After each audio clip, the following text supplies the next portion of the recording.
মাননীয় স্পিকার, মাননীয় প্রধান, পটুয়াখালী জেলার মেডিকেল কলেজ প্রতিষ্ঠা করা হয়েছে। পায়রা তৃতীয় সমুদ্র বন্দর এবং তৃতীয় 1320 মেগাওয়াট ক্ষমতার বিদ্যুৎ কেন্দ্র স্থাপনের কাজ শুরু হয়েছে এবং দ্রুত গতিতে এগিয়ে চলছে।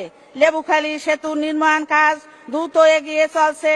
শেখ কামাল, শেখ জামাল ও শেখ রাসেল সেতু নির্মাণ করা হয়েছে।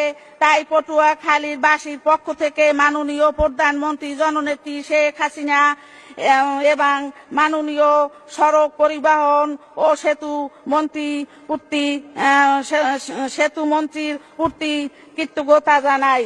মাননীয় স্পিকার, মাননীয় প্রধানমন্ত্রী জননেত্রী শেখ হাসিনা সরকার দেশ এগিয়ে যাচ্ছে। সারা দেশের ব্যাপক উন্নয়ন হয়েছে, মানুষ ভালো আছে, মানুষের জীবনযাত্রার মান বেড়েছে। কিন্তু জামাত, বিএনপি তথা খালেদা জিয়ার এই উন্নত অগ্রযাত্রা ভালো লাগে না। তাদের ভালো লাগে দেশের মানুষকে হত্যা করতে, দেশের অর্থনীতিকে ধ্বংস করতে, দেশের অগ্রযাত্রাকে থামিয়ে দিতে।